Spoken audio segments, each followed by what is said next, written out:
దీర్ఘకాల వ్యాధులకు 20 ఏళ్ల అనుభవం ఉన్న అత్యుత్తమ హోమియోపతి వైద్యం మాస్టర్ హోమియోపతి.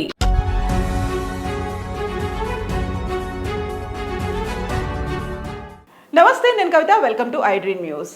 కేటీఆర్ నిరుద్యోగులతో సపరేట్గా భేటీ అయ్యారు. వారిలో ఉన్నటువంటి అసంతృప్తులు, అనుమానాలని నివృత్తి చేసే ప్రయత్నం చేస్తున్నారు. సపరేట్గా ఇప్పటిదాకా బోల్డ్ అంతమంది డిఫరెంట్ గ్రూప్స్తో సమావేశమైనటువంటి కేటీఆర్ ఇప్పుడు ఎందుకని ప్రత్యేకంగా నిరుద్యోగులతో భేటీలో అయ్యారు. ప్రస్తుతం మనతో పాటుగా ఉన్నారు ప్రొఫెసర్ ఘంటా చక్రపాణి గారు. చక్రపాణి గారు, నిరుద్యోగులకు సంబంధించి ఒక కీలకమైనటువంటి అంశం. ఇప్పటిదాకా డిఫరెంట్ గ్రూప్స్తో కూర్చున్నటువంటి కేటీఆర్ ప్రత్యేకంగా నిరుద్యోగులతో కూడా సమావేశమయ్యారు. టీఎస్పీఎస్సీ గురించి, జాబ్ క్యాలెండర్ గురించి, వీటన్నిటి గురించి మాట్లాడుతున్నారు. సో ఎలా రిసీవ్ చేసుకుంటున్నారు దాన్ని? నిజానికి ఇది ఒక చాలా బోల్డ్ స్టెప్ అని నేను భావిస్తా ఉన్నాను. నిజానికి ఈ పని ఎప్పుడో చేయాల్సి ఉండే. ఎప్పుడు అంటే నిరుద్యోగుల్లో ఈ గందరగోళం నెలకొనక ముందు నిరుద్యోగులని రాజకీయ పక్షాలన్నీ తమ వైపు తిప్పుకొని ఒక పెద్ద ఎత్తున ఒక డ్రామా క్రియేట్ చేయడానికంటే ముందు, నిరుద్యోగుల్లో నిరాశ, నిస్పృహలు, ఆత్మహత్యల దాకా దారితీయడానికంటే ముందు, నిరుద్యోగుల్లో ఈ అసంతృప్తి జ్వాలలు మండక ముందు ఈ పని చేయాల్సి ఉండే. అయినప్పటికీ కూడా ఇప్పటికైనా సరే అంత స్పష్టంగా వాళ్ళకు ఒక నమ్మకాన్ని, విశ్వాసాన్ని కలిగించే ప్రయత్నం చేసినందుకు, అట్లీస్ట్ ఎఫర్ట్స్ పెట్టినందుకు నేను ఆయన్ని అభినందిస్తా ఉన్నాను. అంటే చాలాసార్లు ఒక నరేటివ్ ఏం డెవలప్ అయింది, ఉద్యోగాలు ఇవ్వలేదు తెలంగాణలో, ఒక్క ఉద్యోగం కూడా ఇవ్వలేదు. చాలా నాకు ఆశ్చర్యం వేస్తూ ఉంటుంది. కొన్ని ఛానల్స్లో కొంతమంది నాయకులు, కాబోయే ముఖ్యమంత్రులు మంచి చెప్తున్నటువంటి వాళ్ళు, ప్రమాణ స్వీకారం తేదీ కూడా చెప్తున్నటువంటి వాళ్ళు ఒక్క ఉద్యోగం కూడా ఇవ్వలేదని అంటున్నారు. ఇది అన్యాయమైనటువంటి. మీరు ఏ తాలూకా కేంద్రం పోయినా, ఎక్కడికి పోయినా కనీసం ఒక 50 మంది 20 మంది దొరుకుతారు. ఇవాళ ఇట్లాంటి వాళ్ళకు ఆన్సర్ చేయడం కోసము కేటీఆర్ గారు 2 పనులు చేసినారు. ఒకటి, ఒక వెబ్సైట్ని రూపొందించారు, current job status in Telangana అనేటువంటి ఒక వెబ్సైట్ని. ఇవాళే దాని లింకులు బయటకు వచ్చినాయి పబ్లిక్లో. దాని ప్రకారం వాళ్ళు చెప్తున్నది ఏంటంటే, తెలంగాణ రాష్ట్ర ప్రభుత్వం వచ్చిన తర్వాత 2,32,000 ఉద్యోగాలకి ప్రభుత్వ అనుమతులు ఇచ్చింది. ఒకసారి మొదటి ప్రభుత్వ హయాంలో ఇచ్చినటువంటి లెక్క, అదేవిధంగా 2వ విడత ప్రభుత్వంలో ఇచ్చినటువంటి లెక్క. ఈ 2,32,000 పైచిలకు ఉద్యోగాలలో 2,02,735 ఉద్యోగాలకు సంబంధించి ఇప్పటికే నోటిఫికేషన్స్ అనేటివి విడుదలైనాయి. కంప్లీట్ అయినాయని కాదు, విడుదలైనాయి. ఇంకా ఈ వీటిలలో ప్రాసెస్ కంప్లీట్ అయినటువంటి 2,02,735 ఉద్యోగాలలో ప్రాసెస్ కంప్లీట్ అయ్యి డెలివరీ అయినంటాం కదా, డెలివరీ అయినటువంటి జాబ్స్ 1,65,000 పైచిలకు ఉద్యోగాలు అని చెప్తున్నారు. ఇంకా ప్రాసెస్లో ఉన్నటువంటి ఉద్యోగాలు ఏవైతే ఇంకా కంప్లీట్ కాకుండా వాయిదా పడడము, లేకపోతే రిజల్ట్ రాకపోవడము, సెలక్షన్ ప్రాసెస్లో ఉన్నాయో, ఇటువంటి 42,652 ఉద్యోగాలు ఉన్నాయనేటువంటిది వాళ్ళ వెబ్సైట్లో పెట్టినటువంటి లెక్క.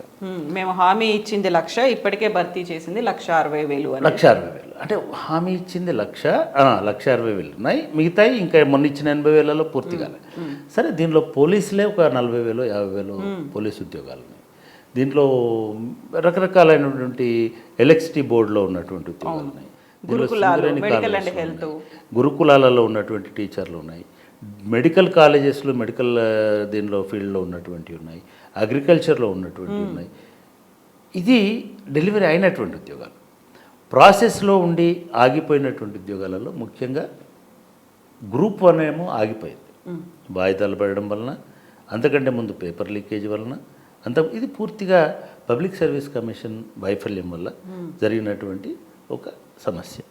దాన్ని నిజానికి పబ్లిక్ సర్వీస్ కమిషన్లో జరిగినటువంటి సమస్య ఎవరిని బాధ్యతలు వహించడం అంటే, పబ్లిక్ సర్వీస్ కమిషన్ బాధ్యత వహిస్తుంది. వాళ్ళు మాత్రమే దాన్ని చేయాల్సి వస్తుంది. ఇది ప్రాసెస్ని చాలామంది విద్యార్థులు అర్థం చేసుకుంటారు. అది ఫెయిల్యూర్, దాన్ని ఎవరైనా ఒప్పుకోవాల్సిందే. బహుశా కేటీఆర్ కూడా నేను ఆ వీడియో చూడలేదు ఇంకా పూర్తిగా. దానిలో బహుశా ఆయన కూడా దాన్ని ఆ వైఫల్యాన్ని ఒప్పుకొని ఉంటాడు. ఒప్పుకోకపోతే అంటే ఒప్పుకునే సాహసం ఉండడం కూడా అవసరం. అది వైఫల్యమని చెప్పాలి. ప్రోగ్రెస్ రిపోర్ట్లో ఫెయిల్ అయితే ఫెయిల్ అయినామని చెప్పాలి. ఎప్పుడైనా సరే ప్రజలు దాన్ని ఇష్టపడతారు. బహుశా అదొక వైఫల్యం కింద మనం గమనించవచ్చు. ఇకపోతే గ్రూప్ టూ పోస్ట్పోన్ చేయాలి, వాయిదా వేయాలి. ఎందుకంటే మేము సరిగ్గా ప్రిపేర్ కాలేదు అని ఒక పెద్ద ఎత్తున ఒక మూమెంట్ నడిపించిన. ఈ మూమెంట్ నడిపించిన వాళ్ళలో కాంగ్రెస్ వాళ్ళు ఉన్నారు, బీజేపీ వాళ్ళు ఉన్నారు, బీఎస్పీ వాళ్ళు ఉన్నారు, అన్ని ప్రతిపక్ష రాజకీయ పార్టీలు కూడా దానిలో ఉన్నారు. అనుకుందాం అది విద్యార్థులకు ఇంకెక్కువ టైం ఇవ్వడం కోసము లేదా ఇంకా ఎక్కువ సమయం ఇవ్వడం కోసమని అనుకుందాం. ఫైన్, అది పోస్ట్పోన్ చేశారు.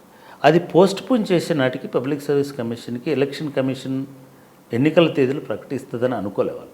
ఆ షెడ్యూల్ రాకుండా అది కూడా ఈ ఎలక్షన్ షెడ్యూల్తో క్లాష్ అయింది. ఎలక్షన్ షెడ్యూల్ అనేటువంటిది, ఎన్నికల కమిషన్ అనేటువంటిది దేన్నైనా రద్దు చేసి ఎన్నికలు పెట్టాలి. ఆ రోజు ఏదున్నా సరే అది రద్దు కావాల్సిందే.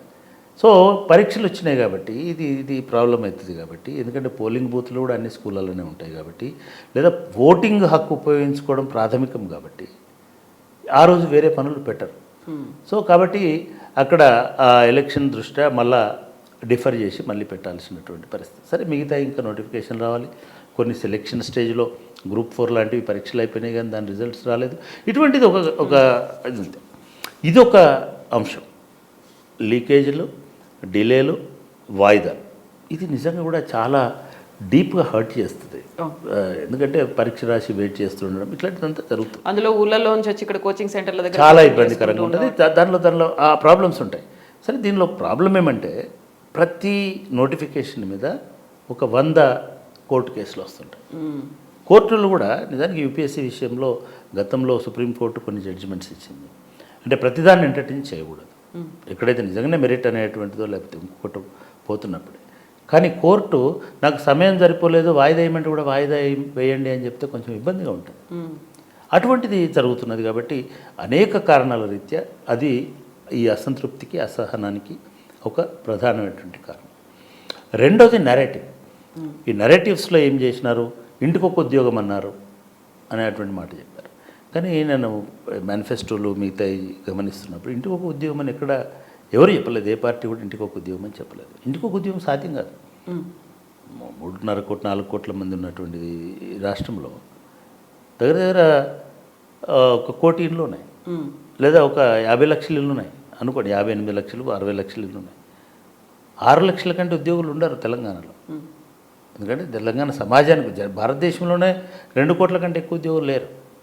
సో ఇప్పుడు ఇచ్చిన లెక్కలో కూడా 3 లక్షల మంది రెగ్యులర్ ఎంప్లాయీస్ ఉన్నారు, 3 లక్షల మంది అవుట్సోర్సింగ్ ఎంప్లాయీస్లో 6 లక్షలు 7 లక్షల మంది ఉన్నారు. దీన్ని కోటికి తీసుకుపోలేము, 50 లక్షలు తీసుకుపోలేము, 30 లక్షలు కూడా తీసుకుపోలేము గవర్నమెంట్లో. కాబట్టి అది కూడా ఒక అస్పష్టమైన నెరేటివ్. ఒకటి, ఇంటికి ఒక ఉద్యోగం ఇవ్వలే, ఇంటికి ఒక ఉద్యోగం, కొంతమంది అయితే ఇంటికి ఒక ఉద్యోగం ఇస్తామని కూడా హామీలు ఇస్తున్నారు, వాళ్ళు కూడా ఇవ్వలేరు. లేదా ఖాళీలన్నింటినీ భర్తీ చేయడంలో జాప్యం జరిగింది, దాన్ని ఒప్పుకొని తీరాల్సింది. మరి కేటీఆర్ ఒప్పుకున్నాడో లేదా నేను చూడలేదు, దాన్ని ఒప్పుకొని తీరాల్సింది. మూడోది, విద్యార్థులు అడుగుతున్నటువంటి చాలా ప్రధానమైనటువంటి అంశం ఏంటంటే జాబ్ క్యాలెండర్ అనేటువంటిది. టీఎస్పీఎస్సీ అయినా ఇంకో పరీక్ష అయినా ఈ ఒకరికొకరు ఇది కాకుండా రెండు ఒకటేసారి చాలాసార్లు కోర్టుకు పోవడానికి కూడా కారణం అదే. ఓవర్లాప్ అవ్వకుండా దీన్ని ఒక పద్ధతి ప్రకారం జాబ్ క్యాలెండర్ ఇవ్వాలి. ఈ సంవత్సరంలో ఎన్ని ఉద్యోగాలు, ఎప్పుడెప్పుడు నోటిఫికేషన్ వస్తే ఎప్పుడు కంప్లీట్ అవుతాయి. ఇక్కడ ఒకటి ఏమంటున్నా అంటే, నాకున్న అనుభవంతో వీళ్ళు జాబ్ క్యాలెండర్ ఇచ్చినా కూడా ఆ జాబ్ క్యాలెండర్ ప్రకారం ఉద్యోగాలు పోవు. అట్లీస్ట్ పరీక్ష పెట్టేదాకా అలో చేస్తారు. ఎవడో ఒకటి కోర్టుకు పోతారు ఎవరో ఒకరు. మళ్ళీ నాకు ఇప్పుడు ఇది ఉంది, దీనికి మేము చదువుకో, ఇట్లాంటివన్నీ వస్తాయి. నేను కాంగ్రెస్ మేనిఫెస్టో చూసి నేను ఆశ్చర్యపోయింది అక్కడే. వీళ్ళు ఏమన్నారు, ఇప్పుడు మేము రాగానే ఫలానా రోజు గ్రూప్ అనేస్తాం, నెల రోజులు కూడా లేదు గ్యాప్ అనేది. ఇప్పుడు వెళ్ళి డిసెంబర్లో వస్తారండి అధికారంలోకి. జనవరి నుంచి వాళ్ళు షురూ చేసినారు, మార్చిలో ఈ పరీక్ష పెడతామన్నారు. ఇంకోటి, ఇంత గతంలో మాకు 3 నెలల టైం ఇవ్వాలి, 6 నెలల టైం ఇవ్వాలి, లేకపోతే రెండోది ఈ లోపు మీరు ఏం చేస్తామంటున్నారు, పబ్లిక్ సర్వీస్ కమిషన్ ప్రక్షాళన చేస్తామంటున్నారు. పబ్లిక్ సర్వీస్ కమిషన్ని మన పీసీసీలో ఆఫీస్ బేరర్లను అపాయింట్ చేసినట్టు చేయలేము. You have to identify and you have to, governor గారు ఇది చేయాలి, అపాయింట్ చేయాలి, వాళ్ళు వస్తారు. వచ్చిన 10 మంది ఆల్రెడీ మీరు ఎట్లాగైతే ఒక స్కీమ్ ఇచ్చినారో ఆ స్కీమ్ ప్రకారం చేయరు, వాళ్ళు సెటిల్ అవ్వాలి. వాళ్ళు కూడా ఇవన్నీ అర్థం, ఎందుకంటే మీరు ప్రక్షాళన మొత్తం మందిని తీసేసి కొత్త కమిషన్ ఇస్తామంటున్నారు. కొత్త కమిషన్ కనీసం నెల రోజులన్నా వీళ్ళెవరు పబ్లిక్ సర్వీస్ కమిషన్లో డిగ్రీలు చేసిన వాళ్ళు, పబ్లిక్ సర్వీస్ రిక్రూట్మెంట్లలో అనుభవం ఉన్న వాళ్ళు కాదు కదా. ఐఏఎస్ఓ, ఐపీఎస్ఓ, ప్రొఫెసరో, ఇంకొకైనా ఎవరినో వేయాలి. రాగానే పరీక్ష పెట్టడానికి ఉండదు, చాలా రూల్స్ ఉంటాయి.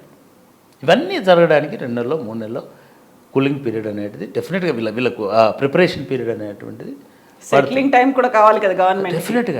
డెఫినెట్గా ఎలక్షన్ల కోసం 1,00,000 హామీలు ఇస్తాం మనం. ఇవాళ నిజంగా కూడా సరే ఫైన్, ఇప్పుడున్న దీంట్లో ఆయన ఇచ్చినటువంటి ఇంకో హామీ ఏంటంటే జాబ్ క్యాలెండర్ వేస్తాం. ఇక మిగతా ఏమి ఇచ్చినాడు మనం ప్రోమోలలో చూసి మాట్లాడుతున్నాం కాబట్టి ఏది ఏమైనప్పటికీ కూడా ఇవాళ ఈ రాష్ట్రంలో కడుపు మండి కన్నీళ్లు పెట్టుకుంటున్నటువంటి ఒకే ఒక్క వర్గం నిరుద్యోగులు. దీన్ని కాంగ్రెస్ పార్టీ విచ్చలవిడిగా వాడుకుంటున్నది. నిరుద్యోగ బస్ యాత్రలు పెడుతున్నది, ఎంకుగడ్డ పెడుతున్నారు. ఒక హామీ కూడా బలమైనటువంటి కోదండరాం నాయకత్వంలో నిరుద్యోగులకు సంబంధించిన సమస్యలు పరిష్కరిస్తామనేటువంటి హామీ ఇస్తున్నారు. ఇవన్నీ కూడా మంచివే. దానికి వీళ్ళు మౌనంగా ఉండాల్సిన అవసరం లేదు. బహుశా కేటీఆర్ గారు అది ఆలోచించే ఇవాళ మాట్లాడినటువంటి సందర్భం ఉంది. చాలా సందర్భాలలో ఒక సెక్షన్ ఎమర్జ్ అవుతుంది ఇట్లాంటి సందర్భాలలో. మా బాధలు మీకేం తెలుసు, వీళ్ళని వాస్తవం. ఆ బాధలు వినడం అనేటువంటి ధైర్యం కూడా ఉండాలి నాయకుడికి. ఇవాళ కేటీఆర్ చేసింది అదే, ఆ బాధలు వినడం కదా, ఆ కోపాన్ని రిసీవ్ చేసుకునే కెపాసిటీ, యాక్సెప్ట్ చేసే తప్పుని యాక్సెప్ట్ చేయాలి. That is a rare quality in politician. తప్పుని యాక్సెప్ట్ చేయరు పొలిటీషియన్. నేనేమంటున్నానంటే ఈ పనేదో 3 నెలల కిందనే చేయాల్సి ఉండే, ఈ పనేదో 2 నెలల కిందనే చేయాల్సి ఉండే, ఈ పనేదో నెల కిందనే చేయాల్సి ఉండే. అప్పుడు మేము టీఎస్పీఎస్సీని ప్రక్షాళన చేస్తామనే మాట కూడా చెప్పారు ఇది కేటీఆర్. అంటే నేనేమంటున్నానంటే ప్రక్షాళన చేసే అవకాశం ఉన్నప్పుడు ప్రక్షాళన ఎందుకు చేయలేదు అనే ప్రశ్న వస్తుంది కదా. అప్పుడే ప్రక్షాళన చేస్తే అయిపోయి. సరే వాళ్ళకుండే సాంకేతిక ఇబ్బందులు వాళ్ళకున్నాయి, అది అప్రోప్రియేట్ కాదు చెప్పడానికి. ఎందుకంటే టీఎస్పీఎస్సీ గవర్నర్ చేతిలో ఉంటుంది. గవర్నర్ అప్పటికే పంపినటువంటి 10 బిల్లులని దగ్గర పెట్టుకొని ఉన్నారు. మీరు టీఎస్పీఎస్సీకి కొత్త మెంబర్లను వేసేస్తాము అని అంటే ఆమె దాన్ని కూడా పాత వాళ్ళని రిజైన్ చేస్తేనే కొత్త వాళ్ళని వేయాలి. పాత వాళ్ళు రిజైన్ చేసిన తర్వాత కొత్త వాళ్ళని ఆమె ఆమోదించకపోతే ఏమవుతుంది? ఒక రాజ్యాంగ సంస్థ రోడ్డున పడుతుంది. బహుశా ఇవన్నీ ఆలోచించి ఉంటారేమో అని నేను అనుకుంటున్నాను. అయినప్పటికీ కూడా వీళ్ళని ఇంక్లూజివ్గా ఆ కోపాన్ని, ఆ అసంతృప్తిని, ఆ వ్యతిరేకతను కూడా వినడం అనేటువంటిది మొదటి మంచి పని. వాళ్ళ పద్ధతిలోనే నాకు చాలా ఆశ్చర్యం వేసింది ఏంటంటే డిసెంబర్ 3న ఫలితాలు వస్తాయి. 4వ తారీఖు 10:30కు అశోక్ నగర్లో మీతో కూర్చొని అక్కడే మీతో డిస్కస్ చేసి జాబ్ క్యాలెండర్ను విడుదల చేస్తాను. జిఏడి మిగతా అధికారులను కూడా నేను అనుకుంటున్నా కనీసము సగం మంది ఆయన వింటారు కదా ఇప్పుడు నేను చెప్పింది. అంటే నిజానికి సగం మందిని అర్థం చేసుకుంటారు కదా, ఒక అష్యూరెన్స్ అయితే ఉంది కదా. ఇట్లాంటి ఒక అవకాశం అట్లీస్ట్ గవర్నమెంట్ ఈజ్ వింటుంది ఈ బాధల్ని, మా కష్టాలు ఏంటో తెలుస్తుంది. అంటే వాళ్ళు అనుకోకపోయినా నేనైతే అట్లా బాధలు వినాలి, అట్లా కన్నీళ్ళని తుడవాలి, అట్లా కష్టాలకు వాళ్ళకు వెన్నుతట్టి నిలబడాలి. ఇది నాయకత్వం అన్నటువంటి లక్షణం. రెండోది ప్రభుత్వం నిర్వహించిన వాళ్ళ బాధ్యత. కేవలం నాయకుడిగా ఎన్నికల హామీల కోసం కాదు, మీరు మమ్మల్ని ఎన్నుకున్నారు, ఇది నా బాధ్యత. రెండోది నేను ఫెయిల్ అయినాను అక్కడ, అది కూడా చెప్పాడు. ఎస్ అంటే ఒక్కటండి, ఎప్పుడైనా సరే మనిషి విజయానికి మెట్టేందంటే నీ ఫెయిల్యూర్ని అంగీకరించడం. ఫెయిల్యూర్ని గుర్తించడానికి నిరాకరించిన వాడు ఎన్నటికీ కూడా విజయం సాధించలేడు, ఎన్నడూ కూడా విజయం సాధించలేడు. ఇవాళ ఆ ఫెయిల్యూర్ని కూడా ఒప్పుకొని, అవును విఫలమైనాము, అవును నష్టపోయినారు మీరు, అవును మీరు దుఃఖపడ్డారు, అవును మీరు కష్టపడ్డారు, నేను మీ కష్టానికి నేను బాధ్యతగా ఉంటాను, నేను పొరపాటు చేశాను, మాకు తెలుసు మీరు పడుతున్న కష్టాలు. ఎస్, అంతకంటే అంటే అనునయమే గొప్ప హామీ. అది ఇచ్చినాడు. సరే ఓట్ల కోసం అది కూడా చెప్తున్నాడు. నాకు ఓట్ల కొరకు నేను మాట్లాడు, ఓట్ల కోసం అబద్ధాలు చెప్పను, ఓట్ల కోసం దబాయించను, ఓట్ల కోసం మేము మభ్య పెట్టను. అయిపోయా, ఫైన్.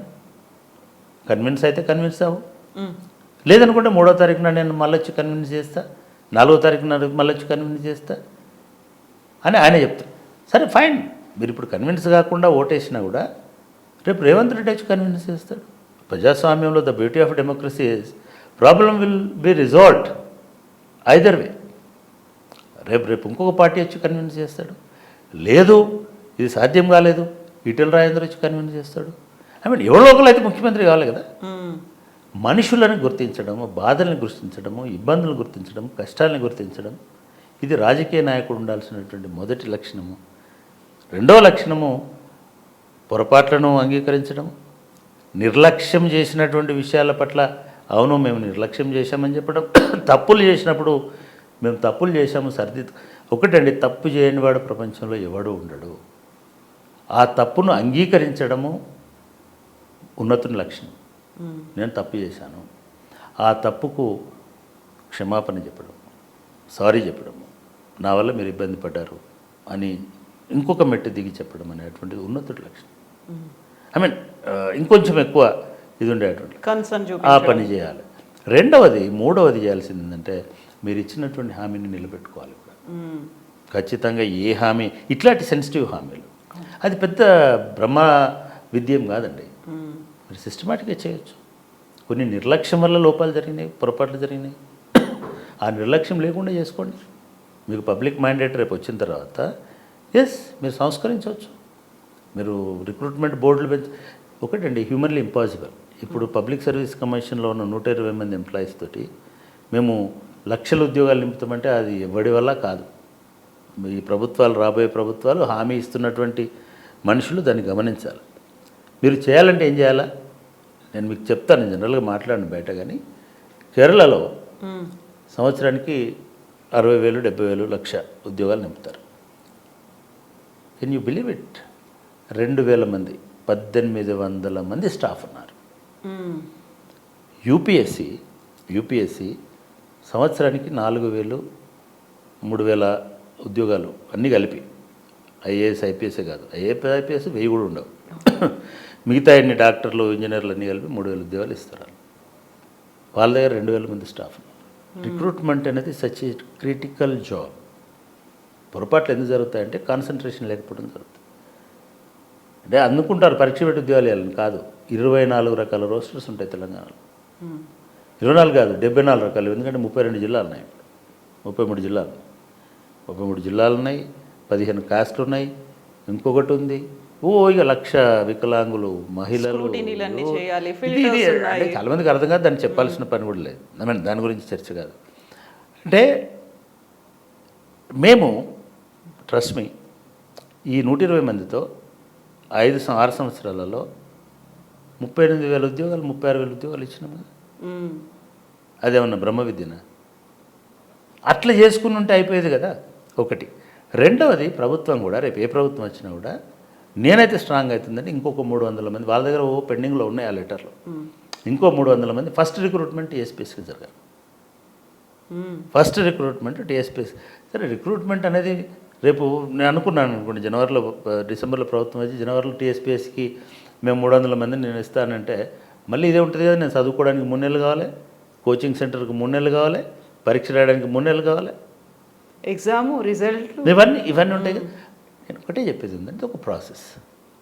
మీరు ఓట్ల తొందరలో పడి అటు కాంగ్రెస్ అయినా, ఇటు బీజేపీ అయినా, ఇటు బీఆర్ఎస్ అయినా ఉట్టుటిగా చెప్పకండి. పిల్లలు ఇంకా నష్టపోతారు, పిల్లలు ఇంకా విరక్తి చెందుతారు.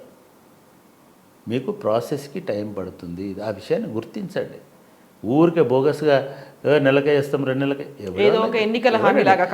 ఇదేమన్నా స్కూటీలు పంచినట్ట.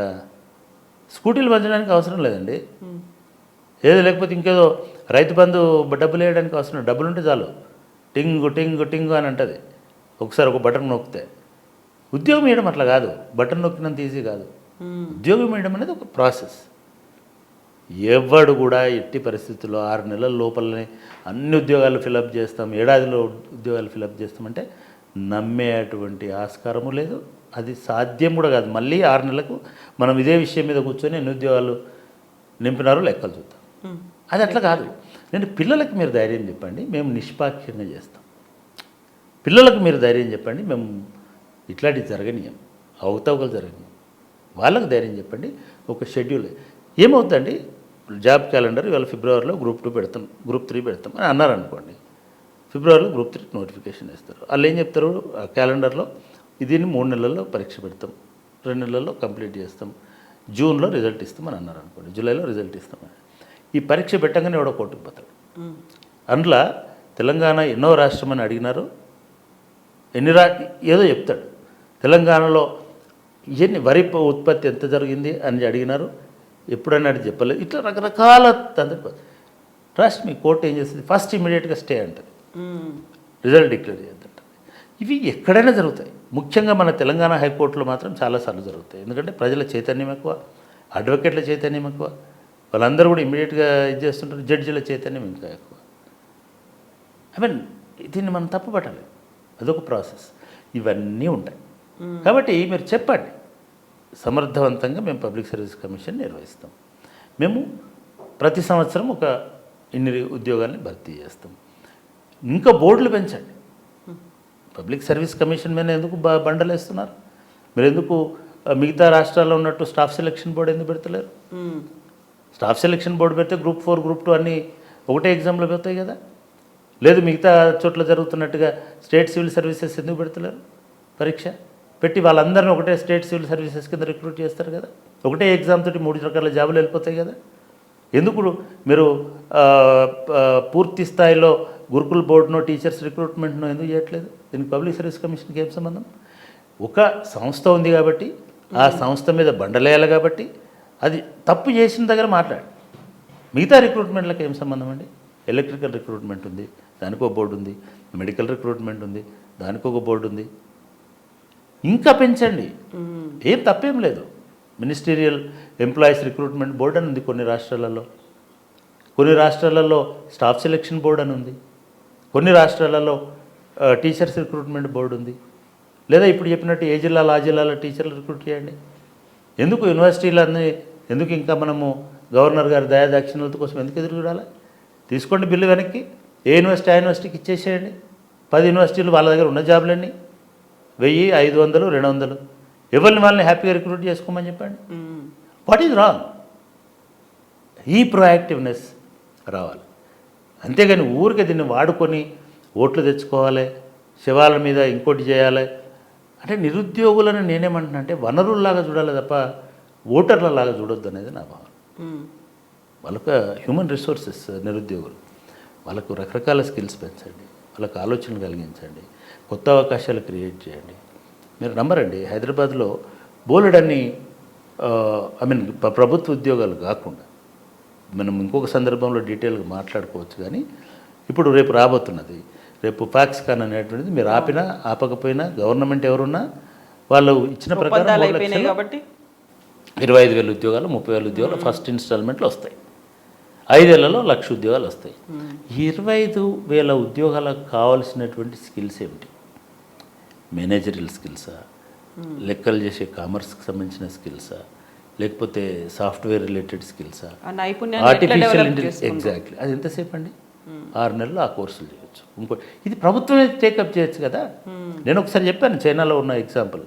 ఇవాళ ఇట్లాంటి కంపెనీ చైనాకు వస్తే గవర్నమెంట్ స్కిల్ డెవలప్మెంట్ బోర్డు పోతుంది అక్కడికి పోయి ఆ ప్రాంతంలో ఉన్న లేదా అక్కడున్న నిరుద్యోగులందరికీ రేపు వాళ్ళు వచ్చే జాబ్ క్రైటీరియా తీసుకొని వాళ్ళందరినీ ముందుగానే ట్రైన్ చేసేసి ఆ రిక్వైర్డ్ స్కిల్స్ ఇచ్చి వీళ్ళందరినీ వాళ్ళకి అప్పచెప్తారు.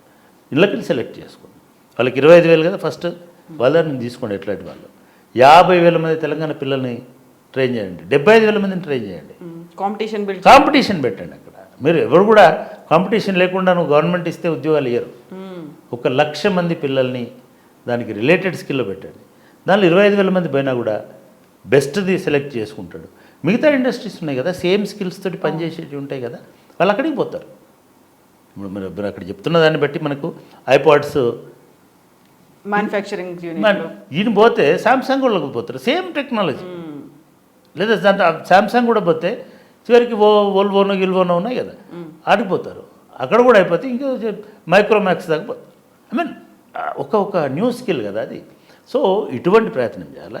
నిరుద్యోగులకి ఒక గట్టి హామీని ఇవ్వడం, నిరుద్యోగులకి సంబంధించి ఒక స్పష్టమైనటువంటి జరిగిన పొరపాట్లను అంగీకరించడం, నిరుద్యోగులకి భవిష్యత్తు మీద ఒక విశ్వాసం కల్పించడం అనేటువంటిది ఒక్క కేటీఆరే కాదు, మిగతా వాళ్ళు కూడా అదే చేయాలి. ఎన్నో రోజులు పేలాలు ఎరలేవు, అయిపోతుంది కదా, ఇంకొక వారమే. వారం తర్వాత మిషన్ స్టార్ట్ అవుతుంది కదా.